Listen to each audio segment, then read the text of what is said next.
Hello students, welcome back to my channel. Vishal Gupta आपका teacher. कैसे हो आप सब स्टूडेंट्स? इस वीडियो में मैं आपको क्लास 12 का जो हमारा सब्जेक्ट है अकाउंटेंसी का, उसका chapter number 1 accounting for partnership fundamentals का सॉल्यूशन कराने जा रहा हूं। क्वेश्चन नंबर 68 का from the book of T.S.. Grewal.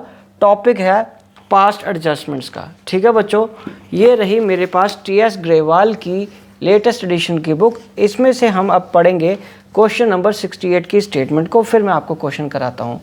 और बच्चों, इससे पहले कि मैं ये स्टेटमेंट स्टार्ट करूँ, एक बार आपको याद दिला देना चाहता हूँ कि यदि अभी तक आपने मेरे चैनल को सब्सक्राइब नहीं किया हुआ तो मेरे चैनल को सब्सक्राइब ज़रूर कर लीजिए। तो चलिए स्टार्ट करते हैं स्टेटमेंट को। Meeta and Usha are partners in a firm sharing profits in the ratio of 2:3। Their capitals as on 1 April 2015 showed balances of 1,40,000 and 1,20,000 respectively. तो जहाँ तक तो मुझे समझ आ रहा है कि 1 अप्रैल 2015 है तो ये ओपनिंग बैलेंसेस हैं, तो मुझे ओपनिंग बैलेंसेस निकालने की ज़रूरत नहीं पड़ेगी। पता नहीं आगे क्या होता है, यहाँ तक तो यही क्लियर हो रहा है। चलो, the drawings of the Meeta and Usha during the year 2015-16। अब तो क्लियर हो गया कि 2015-16 है तो ये 1 अप्रैल ओपनिंग बैलेंस है। वर 32,000 and 24,000 respectively. Both the amounts were withdrawn on 1 January 2016। It was subsequently found that the following items had been omitted while preparing the final accounts for the year ended 31 मार्च 2016। ठीक है बच्चों, तो इसमें बाद में वो पता चला कि उन्होंने ये फॉलोइंग आइटम छोड़ दी हैं 31 मार्च 2016 का फाइनल अकाउंट्स बनाते समय। और वो क्या था? इंटरेस्ट ऑन कैपिटल 6% नहीं लगाया, इंटरेस्ट ऑन ड्राइंग 6% नहीं लगाया। Meeta was entitled to a commission of 8,000 for the whole year. Show your working clearly, pass and rectifying entry in the books of the firm. तो बच्चों, ये बहुत इंटरेस्टिंग और easy question है, बस थोड़ा सा हमें कंसंट्रेट होकर इसको अंडरस्टैंड करना है कंसेप्ट को। ठीक है जी, तो ये देखो आप क्वेश्चन देख रहे हो, मैंने जर्नल का फॉर्मेट बना लिया है। क्वेश्चन नंबर तो 68 है ही है, दोबारा लिखना तो दोबारा लिख लेते हैं। यहाँ आ जाएगा जर्नल, क्योंकि मेजरली तो उसने रेक्टिफाइंग एंट्री मांगी, तो यहाँ सीरियल नंबर, क्योंकि डेट की तो कोई बात नहीं है। ठीक है जी, डेट लिखना चाहो तो डेट भी लिख सकते हो। एक ही एंट्री है, 31 मार्च की ही डेट आएगी। ये ledger folio, debit rupees, credit rupees. ठीक है बच्चों, यहाँ तो एडजस्टमेंट एंट्री है और ये बनेगा हमारा एडजस्टमेंट टेबल। तो यहाँ आ गया हमारा पर्टिकुलर्स। ठीक है जी, ये डेबिट या क्रेडिट, नाम है मीता और दूसरा है उषा, और इनका ये टोटल आ जाएगा। तो पहले हम करेंगे इंटरेस्ट ऑन कैपिटल नहीं दिया, on capital to be credited, और वो बच्चों कितना 6%। तो कैपिटल उनकी कितनी है? 1,40,000 और 1,20,000 रिस्पेक्टिवली।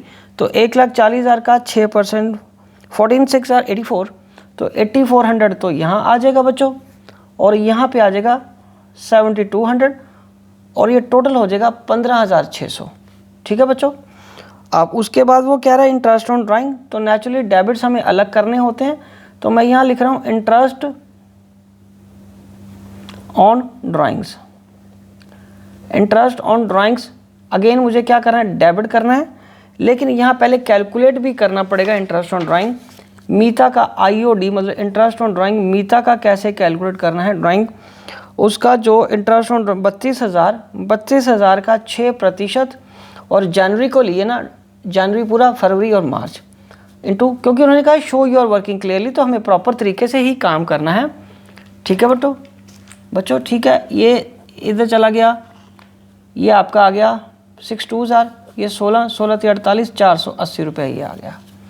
ठीक है बच्चों, अब इसके बाद हमें किसका कैलकुलेट करना है? उषा का। उषा का ये कितना है? 24,000 इंटू 6% इंटू 3/12, 2, ये 12 कट गया, ये 12 थी 36, ये 360 आ गया। तो ये अब हम इस पर चार्ज कर देंगे।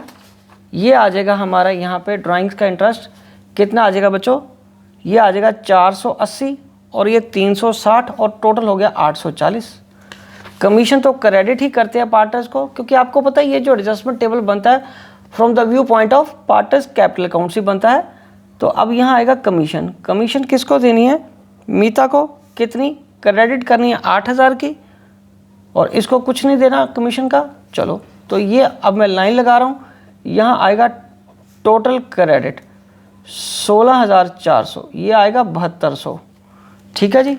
और ये आएगा 15,600 जमा 8,000, 23,600, ठीक है जी। और इतना इनका डिफरेंस है जो वो हम प्रॉफिट टू बी डेबिटेड, मतलब पहले तो क्या होता था, अगर ये लाइन ना होती हमारे पास तो इतना प्रॉफिट हम डेबिट कर देते हैं। अब इतने क्रेडिट्स हैं, इतने डेबिट है, तो नेट इफेक्ट निकाल लो। 23,600 में से 840 माइनस कर दो तो ये आ जाएगा 22,760। और ये किस रेशो में आएगा? 2:3 में। और उनकी रेशो है 2:3, क्योंकि और कोई अलग रेशो नहीं दी हुई, तो यही रेशो लेंगे हम। तो ये आ जाएगा 9104 और ये आ जाएगा दूसरा 22,760 इंटू 3/5, तो ये 13,656 आ गया। तो यहाँ पे लिख लेंगे हम टोटल डेबिट, यहाँ क्या लिखेंगे? Total debit.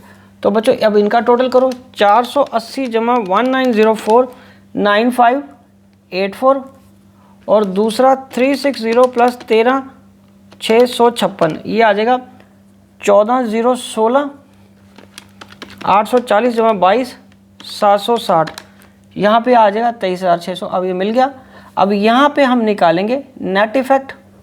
नेट इफेक्ट में बच्चों ये आएगा 16,400 क्रेडिट है इसको, और 9584, ये आ जाएगा 6816। तो क्रेडिट साइड ज़्यादा है, डेबिट इतना है, तो ये नेट क्रेडिट आएगा। अब उधर 7200 है और इधर कितना? 14,016, ये अगेन 6816, तो ये क्या आ जाएगा? डेबिट आ जाएगा। ये क्या आ जाएगा बच्चों? ये आ जाएगा डेबिट। ओके जी। हाँ, अमाउंट देखो ज़रा, क्वेश्चन का आंसर देखो, वो भी कह रहा है 6816 है, 6,816। बट ओवर एक्साइटमेंट में हमें ये नहीं भूल जाना कि डेबिट किसको करना है, क्रेडिट किसको करना है। उषा का अकाउंट, ये देखो उषा का अकाउंट आ रहा है डेबिट, तो ये डेबिट आ जाएगा। और मीता का अकाउंट आ रहा है कैपिटल अकाउंट क्रेडिट, तो हमारा भी क्रेडिट आया। इसका मतलब हमने जो काम किया या वर्किंग करी, ठीक है। अब आगे मुद्दा ये आता है कि एंट्री करंट अकाउंट से होगी या कैपिटल अकाउंट में। एंट्री कैपिटल अकाउंट में ही होगी, बिकॉज कोई इन्फॉर्मेशन नहीं होने की वजह से हम उसको क्या मानते हैं कि कैपिटल्स आर फ्लक्चुएटिंग, तो सारा एडजस्टमेंट्स किस में जाएंगी? बोलो बच्चों, कैपिटल अकाउंट्स में, ठीक है जी। तो यहाँ पे आ जाएगा डेबिट किसको करेंगे? उषा को। Usha's capital account debited to Meeta's capital account, तो ये आ जाएगा 6816 अगेन 6816 आ जाएगा। तो यहाँ लिखेंगे बीइंग रेक्टिफाइंग एंट्री पास्ट, ठीक है जी। तो यही तो हमें करना था बस। तो ये हमारा बहुत सिंपल कॉमन सेंस वाला क्वेश्चन था।